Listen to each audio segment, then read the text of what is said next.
l'accident d'Erika a provoqué une onde de choc dans un système qui se targue souvent de sa coordination et de sa résilience mondiale.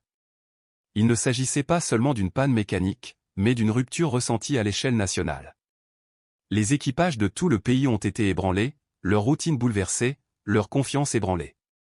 Les pilotes exploitant des modèles d'avions similaires ont été immédiatement convoqués à des débriefings, et les compagnies aériennes se sont empressées de mettre en œuvre des protocoles de maintenance renforcés.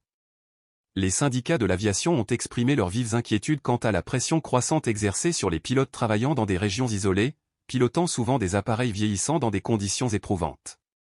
Cette tragédie a ravivé des débats de longue date sur la modernisation de la flotte aérienne nationale, notamment dans les zones reculées où les avions anciens restent en service en raison des coûts de remplacement prohibitifs et des défis logistiques considérables liés à leur entretien. Les répercussions ne se limitaient pas à l'espace aérien. Les compagnies d'assurance se préparaient à une secousse financière. Les demandes d'indemnisation liées aux vols cloués au sol, aux installations endommagées et aux responsabilités juridiques devaient se chiffrer en millions. Pourtant, au-delà des pertes financières, une blessure plus discrète mais plus profonde se formait, l'impact psychologique. La peur suscitée par une telle catastrophe ne disparaît pas avec les décombres. Elle persiste, modifiant la façon dont les gens vivent la fuite, en particulier dans les territoires frontaliers comme l'Alaska. Pour beaucoup, les vols à destination et en provenance de l'Alaska ne seront plus jamais aussi faciles. La fermeture de l'aéroport a eu des répercussions bien au-delà du tourisme et des transports, elle a perturbé le cœur des efforts scientifiques et environnementaux dans la région. De nombreux climatologues et spécialistes de la faune sauvage dépendent d'un accès aérien stable pour atteindre des sites d'observation isolés pendant la brève mais cruciale période estivale de l'Alaska. Avec la suspension des vols, des expéditions soigneusement planifiées ont été retardées, voire annulées, mettant en péril des saisons entières de collecte de données. Et tandis que les gros titres se concentraient sur la logistique et l'économie, une autre perturbation se produisait discrètement. Les communautés autochtones, dont les modes de vie culturels sont intimement liés à la terre et à ses rythmes saisonniers, ont vu leurs plans sacrés bouleversés. Rassemblements cérémoniels, visites ancestrales et retrouvailles familiales tant attendues au des vols qui reliaient les gens non seulement au lieu, mais aussi à l'histoire ont été brusquement suspendus. Cet accident a déchiré plus que du métal, il a déchiré le tissu social que l'aviation tisse dans de vastes régions sans route. Ici, l'avion n'est pas un luxe, c'est une bouée de sauvetage. L'incident a porté un coup immédiat à l'industrie touristique vitale de l'Alaska. Des visiteurs du monde entier, qui rêvaient de découvrir des paysages sauvages et intacts, se sont retrouvés bloqués dans les terminaux, redirigés vers des villes lointaines ou contraints d'abandonner complètement leur voyage. Les hôtels ont débordé. Les agences de location de voitures ont cédé sous la demande. Les voyagistes se sont empressés d'effectuer des remboursements et de sauver des itinéraires. La nouvelle de l'accident s'est rapidement répandue sur les réseaux sociaux, ternissant l'image de l'Alaska, paradis sauvage mais accessible. Mais au-delà du bilan humain, une préoccupation encore plus grave est apparue, les conséquences environnementales. L'impact de l'avion a provoqué une importante fuite de carburant, menaçant des cours d'eau fragiles et mettant en danger la faune indigène. Les écosystèmes de l'Alaska, déjà mis à rude épreuve par le changement climatique, sont particulièrement vulnérables à la contamination. Des équipes environnementales d'urgence ont été dépêchées pour contenir et évaluer les dégâts, mais l'intervention s'est avérée ardue. Le nettoyage en terrain reculé et battu par les intempéries est à la fois coûteux et urgent. À bien des égards, l'accident a marqué une nouvelle blessure sur un territoire déjà engagé dans une lutte silencieuse et désespérée contre le déclin écologique. Alors que l'aéroport restait fermé, les tensions montaient. Chaque heure de fermeture entraînait des pertes économiques croissantes. Les entreprises qui dépendaient des expéditions de nuit, notamment celles des secteurs de la pêche et des denrées périssables, ont subi des revers immédiats. Les prises fraîches destinées aux marchés mondiaux étaient en suspens, symbole frappant de la façon dont une tragédie peut se propager à l'extérieur et engendrer 1000 perturbations invisibles. Les chaînes d'approvisionnement ont commencé à vaciller, mises à rude épreuve par l'incertitude. À mesure que la fermeture s'éternisait, les efforts pour minimiser les pertes ou improviser des solutions devenaient de plus en plus vains. Ce qui semblait autrefois un désagrément régional s'est révélé être une vulnérabilité nationale. La connectivité de l'Alaska n'est pas un luxe, c'est une bouée de sauvetage, une nécessité stratégique intégrée à la survie et au commerce. Les autorités nationales de l'aviation ont tiré la sonnette d'alarme, exigeant une révision urgente des systèmes de contrôle aérien de l'Alaska. On s'est demandé si une couverture radar obsolète et des liaisons satellites peu fiables avaient retardé les derniers instants critiques de l'intervention.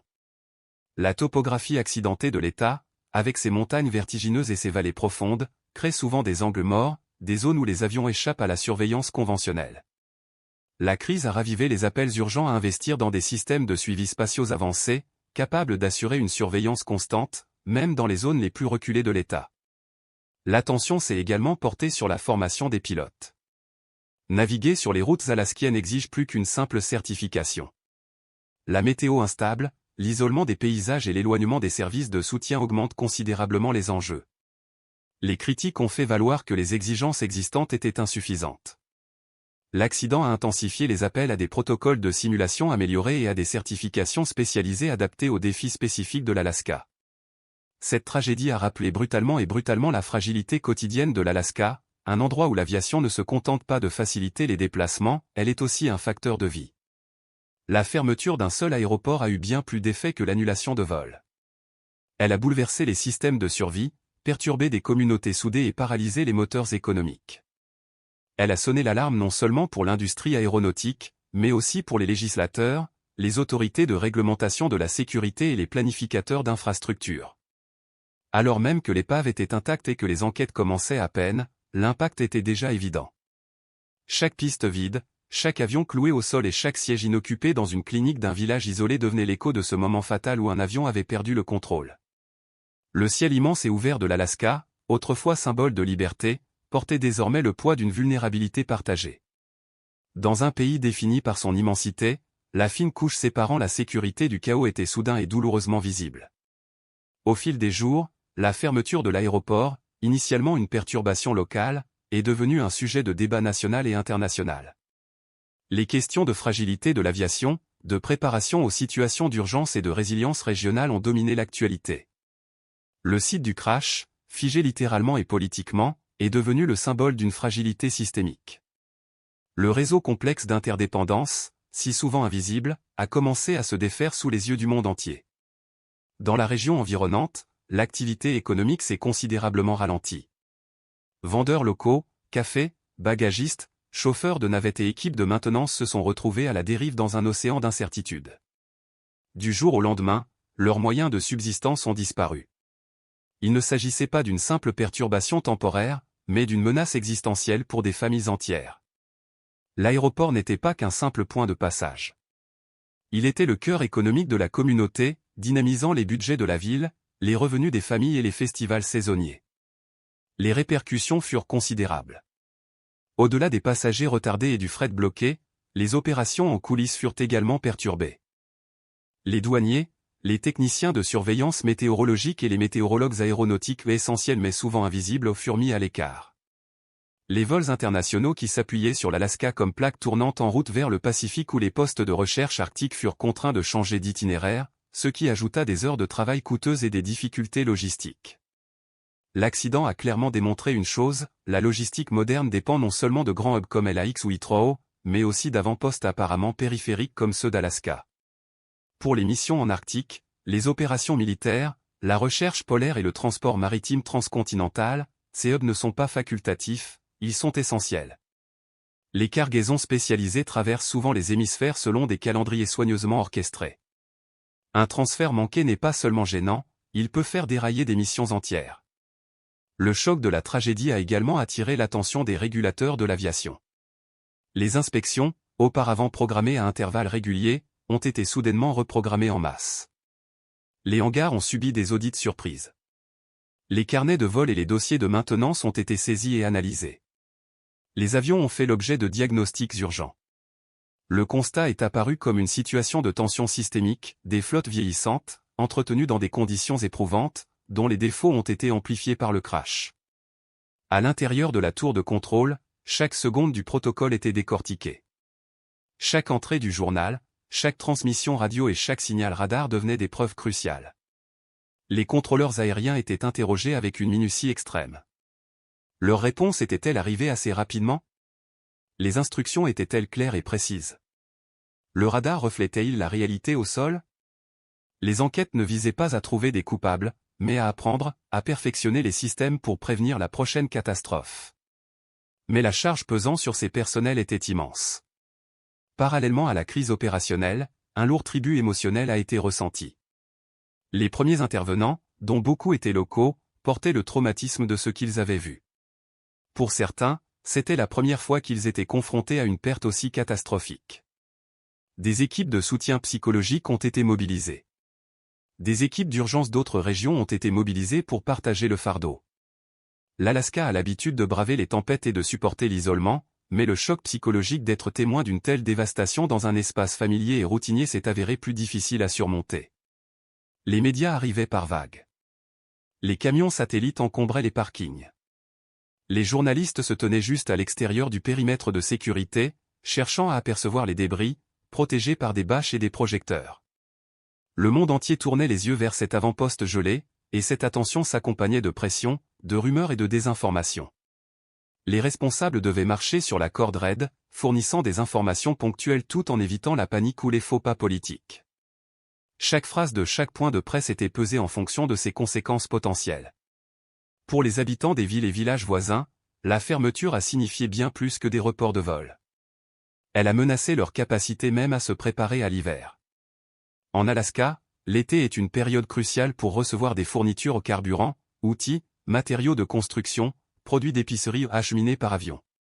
L'aéroport étant hors service, les communautés se sont préparées à des pénuries. Certaines se sont tournées vers d'autres pistes d'atterrissage, mais beaucoup manquaient de capacité. D'autres ont commencé à rationner, incertaines de l'arrivée des secours. La pression sur les autres options de transport est devenue écrasante. Les avions de brousse, les hydravions et les avions amphibies affichaient complet. Les péniches fluviales et les dockers ont dû faire face à une forte demande. Mais la géographie impose des limites. Les voies navigables sont plus lentes et ne permettent pas toujours d'atteindre les mêmes destinations. Aucune autre solution ne pouvait véritablement compenser les pertes liées à la fermeture de l'aéroport. Les législateurs ne pouvaient plus ignorer les lacunes béantes de l'infrastructure aérienne de l'Alaska. Pendant des décennies, les propositions de modernisation des systèmes avaient été mises de côté au profit de priorités plus populaires. Aujourd'hui, la crise exigeait une attention particulière. Les budgets ont été réexaminés et des plans de financement d'urgence ont été élaborés. Mais même les mesures les plus urgentes n'ont pas pu remédier à la paralysie actuelle. Les compagnies d'assurance se sont démenées. Les modèles de risque pour les routes arctiques ont été repensés. Les primes ont fortement augmenté. Les compagnies aériennes opérant dans des régions reculées ont fait l'objet d'une surveillance rigoureuse, leurs historiques de maintenance, leurs programmes de formation des pilotes, leurs protocoles décisionnels. Des rumeurs ont circulé sur des transporteurs qui, sous la pression financière, avaient discrètement lésiné sur les moyens. C'était un secret de polichinelle, désormais mis sous les projecteurs. Pourtant, même en pleine crise, l'innovation a explosé. Les entreprises de technologie aéronautique y ont vu une ouverture. Les propositions de détection de collisions nouvelle génération, de diffusion de données en temps réel par boîte noire et de diagnostic à distance ont explosé. Une entreprise a proposé des systèmes d'intervention d'urgence assistés par drone pour les pistes isolées. Des concepts autrefois considérés comme trop coûteux ou trop expérimentaux sont soudain devenus pertinents, voire nécessaires. Dans les salles de classe et les écoles de pilotage de l'Alaska, les instructeurs ont intégré la tragédie dans leurs consignes de sécurité révisées. L'accident est devenu plus qu'un simple fait divers, une étude de cas. Un tournant. Un sombre catalyseur de réforme. Les simulateurs furent reprogrammés à la hâte pour reproduire les conditions exactes supposées avoir déclenché la catastrophe. En quelques heures, de nouvelles études de cas furent élaborées et diffusées. Les étudiants en aviation apprirent non seulement les procédures, mais aussi les prémonitions, comment reconnaître les signes avant-coureurs subtils susceptibles de précéder une panne catastrophique par des températures négatives. Ce qui n'était autrefois qu'un scénario catastrophe théorique était devenu une étude de cas terrifiante, ancrée dans les programmes de formation du monde entier. Ce n'était plus un risque abstrait, c'était un souvenir. Les installations militaires voisines, bien que non directement impliquées dans l'incident, se sont immédiatement mises en état d'alerte renforcée. Elles ont fourni un soutien logistique et de communication vital pendant la fermeture brutale de l'aéroport. Les unités de recherche et de sauvetage ont effectué des exercices intensifs. Les parachutistes ont répété des atterrissages sur un terrain accidenté et enneigé. Les équipes satellites ont étendu la bande passante d'urgence, anticipant les pires éventualités. Dans cette région reculée et vulnérable, où chaque intervention pouvait être cruciale en cas de crise, le rôle des forces armées était discret, mais absolument essentiel. Au fil des jours, Les images satellites du lieu du crash ont commencé à circuler parmi les experts du monde entier. Des ingénieurs aéronautiques ont scruté les champs de débris fragmentés, analysant des schémas susceptibles de révéler la trajectoire finale de l'avion, des fractures de contrainte ou des signes de défaillance mécanique. Des analystes indépendants ont commencé à publier des articles techniques, tandis que les vidéos de panne ont gagné en popularité en ligne. Sur les forums et les réseaux sociaux, des passionnés de simulation de vol ont recréé la trajectoire tragique avec une précision saisissante. Ce fut une véritable dissection collective, des milliers d'esprits tentaient de reconstituer ces dernières secondes terrifiantes dans le ciel. La fermeture a également révélé des vulnérabilités flagrantes dans la planification des pistes d'urgence. Des questions, longtemps hypothétiques, exigeaient désormais des réponses. Des pistes d'atterrissage temporaires pourraient-elles être déployées à proximité? Des aérodromes inactifs devraient-ils être réactivés comme zone d'urgence? L'Alaska, souvent salué pour la résilience de son aviation, était désormais exposé au grand jour. Sa dépendance excessive à une poignée de plateformes centrales s'est révélée être un angle mort stratégique. Soudain, l'idée de redondance, autrefois rejetée comme trop coûteuse ou politiquement peu pratique, était considérée comme essentielle à la survie. La tragédie a également suscité des discussions urgentes sur les systèmes de vol assistés par IA. Certains experts ont émis l'hypothèse qu'un pilote automatique avancé aurait pu détecter le dysfonctionnement plus tôt, corriger la trajectoire, voire permettre à l'avion de se poser en toute sécurité. Cela a déclenché un débat polarisant, fallait-il confier davantage d'autorité aux machines dans le cockpit? Les partisans de l'IA ont plaidé pour une intégration rapide des protocoles aéronautiques, tandis que les critiques ont mis en garde contre une érosion du rôle du pilote. Quelle que soit la position adoptée, une chose était claire, la catastrophe avait imposé une réflexion sur l'avenir du vol, en particulier dans des environnements impitoyables. Alors que les discussions techniques s'intensifiaient, les récits humains émergeaient discrètement. Un pilote qui avait décollé quelques minutes avant l'avion condamné décrivait un silence étrange et anormal à la radio. Une contrôleur aérienne, réputée pour son sang-froid et son professionnalisme, prit un congé indéfini, incapable d'affronter les échos de cette nuit-là. Un concierge, qui travaillait au terminal depuis plus de 15 ans, racontait qu'il passait chaque matin devant des portes obscures, hanté par l'absence de vie. Ces récits ne firent pas la une des journaux, mais ils représentaient les dégâts émotionnels laissés derrière eux, le chagrin, le traumatisme et le silence qui persisteraient longtemps après le départ des équipes de nettoyage. Dans les écoles locales, les enfants qui avaient vu de la fumée s'élever dans le ciel pendant la récréation se sont retrouvés en proie à des cauchemars. Les enseignants ont ajusté avec soin les programmes de cours pour faire face à la tragédie. Des conseillers ont animé des séances de thérapie de groupe. Certains élèves, incapables d'exprimer leur malaise, ont commencé à dessiner des avions tombant du ciel. Bien que l'accident n'ait duré que quelques instants, son impact a résonné dans la psyché collective de la communauté comme un battement de tambour d'effroi. La catastrophe a également soulevé d'inconfortables dilemmes éthiques. Les médias ont oscillé entre journalisme responsable et exploitation. Des photos non autorisées prises dans des zones interdites ont commencé à être divulguées, déclenchant un tollé général. Des drones pilotés par des civils curieux ont survolé le site du crash, perturbant les opérations de récupération. Les équipes juridiques se sont empressées d'émettre des ordonnances de cessation et d'abstention. Pendant ce temps, les responsables des relations publiques peinaient à communiquer honnêtement sans alimenter la panique ou le sensationnalisme. L'événement n'était pas seulement une défaillance technique ou une tragédie humaine, il est devenu un véritable labyrinthe éthique. Des scientifiques de l'environnement sont rapidement arrivés pour évaluer les dégâts sous les décombres. Des instruments spécialisés ont analysé le sol et l'eau à la recherche d'une contamination par le kérosène. Des drones équipés d'imagerie thermique ont exploré les forêts environnantes à la recherche d'animaux sauvages déplacés. Les oiseaux migrateurs qui nichaient autrefois paisiblement près de la piste avaient disparu. L'empreinte environnementale du crash s'est étendue profondément à des écosystèmes fragiles, dont certains étaient déjà mis à rude épreuve par l'instabilité climatique. Le site était devenu plus qu'une épave, il symbolisait désormais la vulnérabilité humaine et les enjeux considérables de la collision de l'aviation avec la nature. Émus par le deuil collectif, les habitants ont érigé un mémorial temporaire près du périmètre de l'aéroport, des ailes d'ange sculptées dans la neige berçant des bougies vacillantes. Ce n'était pas un monument officiel, mais un lieu sacré. Un lieu non seulement pour pleurer, mais aussi pour se souvenir, réfléchir et exiger mieux. Alors que le nettoyage commençait de méthodique, prudent et minutieusement scruté, l'histoire avait déjà transcendé les débris physiques. Elle transformait la politique aérienne, la perception du public et les priorités même de la préparation aux situations d'urgence. La réouverture de l'aéroport devait marquer la reprise. Pourtant, l'ombre de ce jour allait persister dans les forums aéronautiques, les audiences gouvernementales et les conversations de cuisine pendant des années. Personne en Alaska n'oublierait jamais le moment où le ciel s'est déchaîné. Non seulement à cause du crash lui-même, mais aussi dans le silence terrifiant qui a suivi, les tarmacs silencieux, les avions cloués au sol, les chaînes d'approvisionnement interrompues. Un silence plus assourdissant que le rugissement d'un moteur. Alors que les équipes de travail démantelaient les restes sous haute sécurité et dans des conditions glaciales, une nouvelle dimension de signification est apparue, ancrée dans les données, l'analyse médico-légale et la quête de réponse. Des équipes de plusieurs agences fédérales, dont le National Transportation Safety Board, ont lancé une enquête exhaustive. Chaque fragment de métal tordu, chaque câble brûlé, chaque boulon desserré a été soigneusement catalogué. Il ne s'agissait pas d'une simple mission de récupération.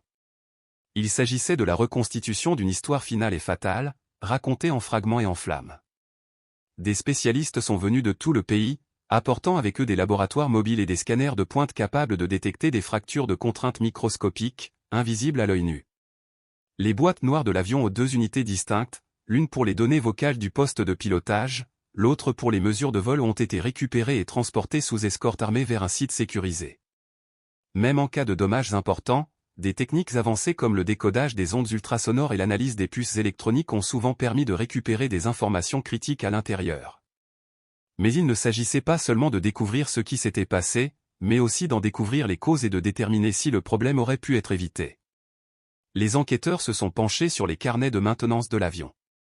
Chaque vidange, chaque étalonnage des capteurs de pression, chaque inspection, aussi routinière soit-elle, était réévaluée. L'absence même d'une seule vérification pouvait être un maillon fatal dans une chaîne tragique. Les équipes de maintenance ayant travaillé sur l'avion en dernier ont été interpellées, non pas comme suspects, mais comme témoins précieux de son histoire mécanique. En aviation, un boulon manqué, un infime oubli, peut faire toute la différence entre la normalité et le cauchemar. Des pilotes habitués à la même route ont été interrogés. Nombre d'entre eux se souvenaient d'anomalies, de forts courants descendant près de certaines crêtes, des scintillements occasionnels des instruments pendant les virages, voire de brèves pertes de signal à certaines altitudes.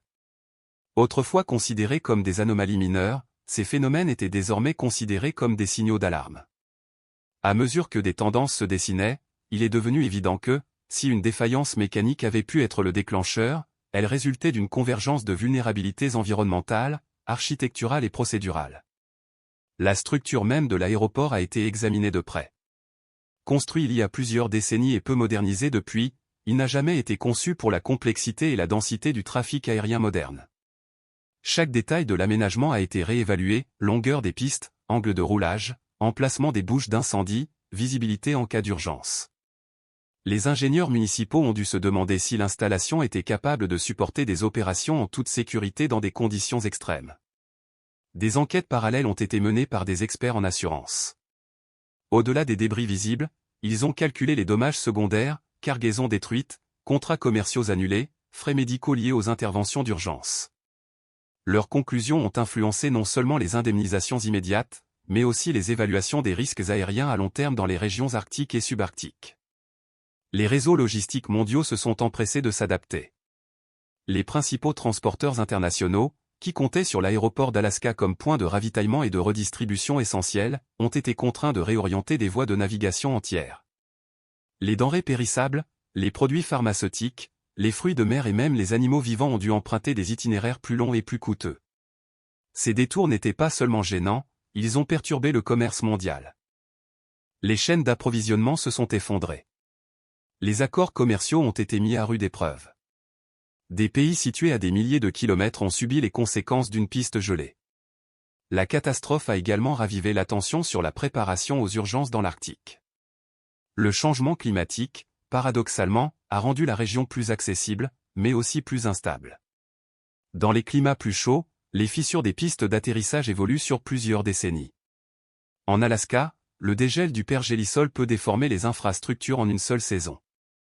L'accident a révélé un besoin urgent d'innovation, pistes adaptables, terminaux thermiquement stabilisés, hangars à environnement micro-contrôlé. Au final, ce n'était pas seulement une tragédie de métal et de feu. C'était une sonnette d'alarme mondiale, retentissant au-dessus d'un sol enneigé, exigeant que nous réimaginions ce que signifie réellement voler en toute sécurité, surtout là où le ciel est cruel et les erreurs impardonnables.